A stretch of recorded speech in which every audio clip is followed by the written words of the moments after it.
Are there any plans for Deathstroke to be in Teen Titans? Because I mean, I associate Deathstroke with the first appearance of Deathstroke was with Teen Titans 2. Oh, well, if you're going to put it that way. No, my feeling is that Deathstroke is the world's most skilled assassin. And I can just imagine Deathstroke going to get a new job, and they say, oh yeah, it says here on your resume that you've been trying to kill a bunch of teenagers for 30 years.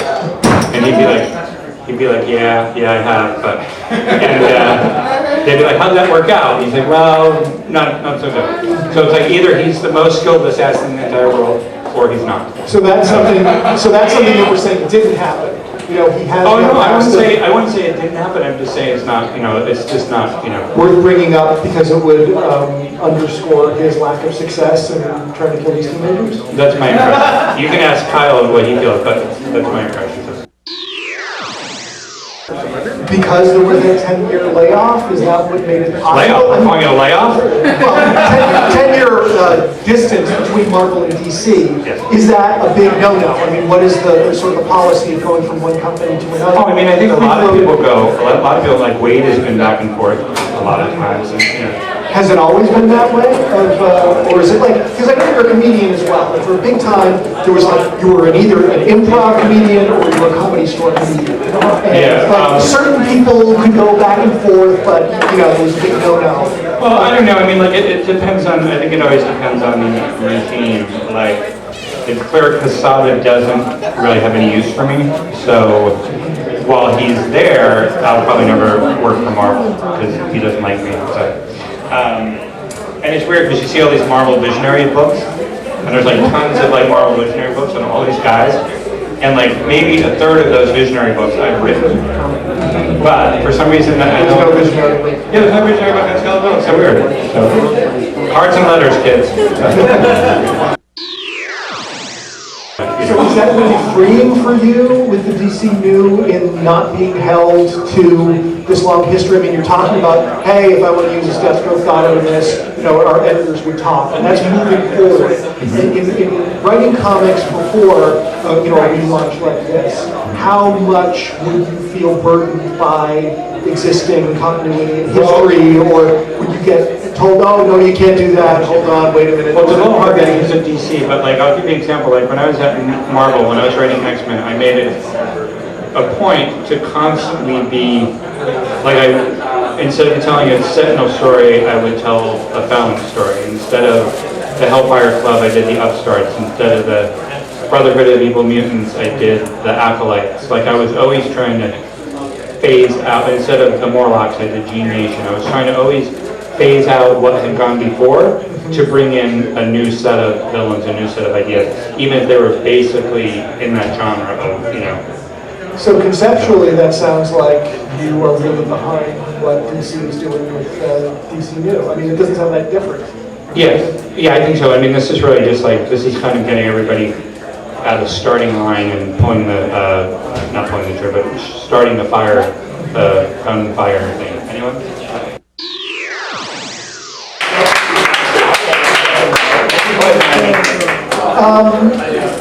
Talk about how these books were assigned. I mean, because a lot of times, you know, a writer or artist team leave a book and then there's an opening for a new team to come in. All of a sudden, there's 52 assignments. I mean, you can't help but imagine there's a big room and everyone fights to see who they're going to get first. I mean, obviously that's not the way it's going to work, but I mean, are they, do you get the call? You know, do all of the writers sit in their office with a red phone with a cake dish over it and find out what their assignment is? Yes, that's exactly how they were, how all the books were assigned.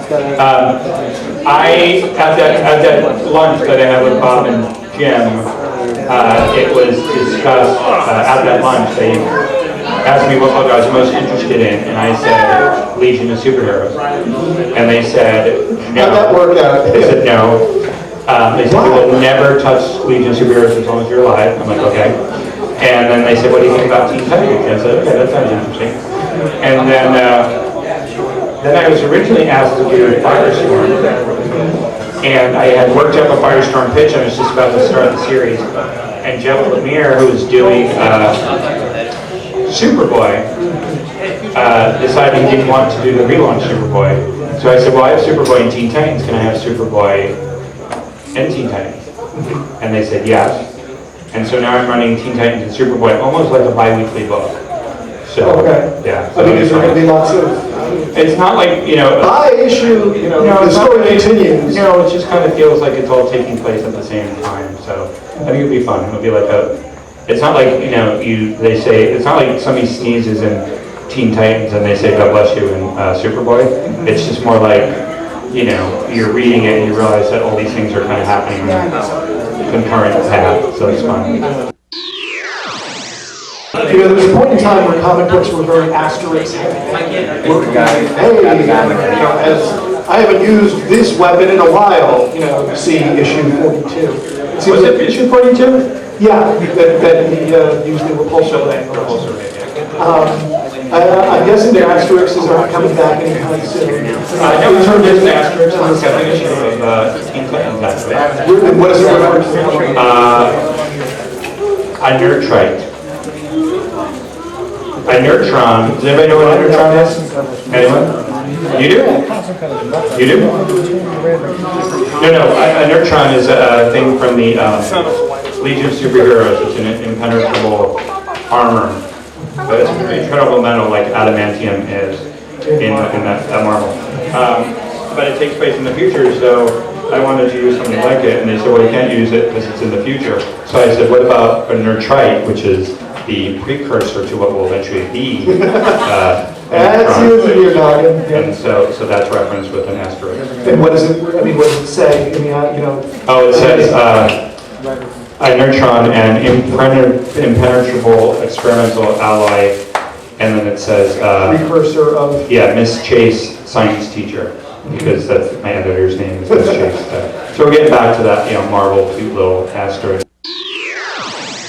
If I could do more work, I would like to do miniseries set, you know, like 6 months from now, so that I can work on it on a deadline that isn't month to month. The other thing though too is that just is kind of interesting is that most writers, you write full script or no?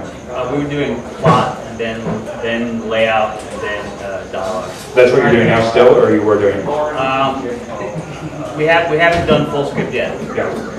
See, a lot of people have traditionally been writing full script for a really long time, and I write the plot and then the script. So what that means is that while I'm plotting issue 4, the script is coming in on issue 1 on all 3 books. So I'm plotting issue 4 and scripting issue 1, and then by the time issue 2 is scripting, I'm plotting issue 5 and scripting issue 2. So it kind of becomes almost twice the workload, because traditionally you can't, not traditionally, but what you could do is write issue 1 full script and plot and kind of be done with it until it comes, the artwork comes back and maybe polish here and there. So it's kind of, so imagine 3 books.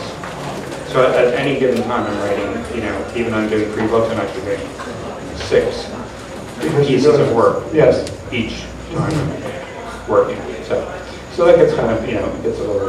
Did you always do it that way? I mean, is that just... I've always done it that way, yeah. So, I mean, actually when I worked, I did some stuff for IDW and stuff, and I did that full script, because over the last, like, 10 years, everybody's been writing full script, which I think, I don't personally enjoy it, and I don't think it makes for the best comics, but some people love it, and, you know. Because you're not thinking far enough ahead? No, it's just that you get, like, I don't know how many times you open up a book and it's like, somebody, you know, you might write in a plot and say, this person gets thrown out a window and they're screaming bloody murder the whole way down, and you know, it's horrible, horrible, and it's the most horrifying thing that's ever happened to them. And then you get the art back and somebody's like, you know, it's just a full plate splash or something like that.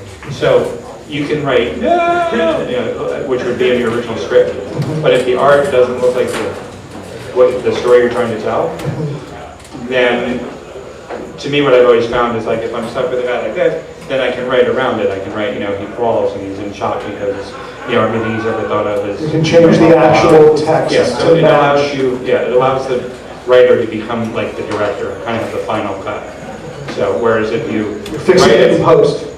yeah, whereas if you write it full script and you give it to the artist, you're trusting the artist to do it, but at the same time you're not necessarily, it's not as organic. So, to me. But let's face it, you're watching comics and comics. Let's face it, you're watching comics and comics. Let's face it, you're watching comics and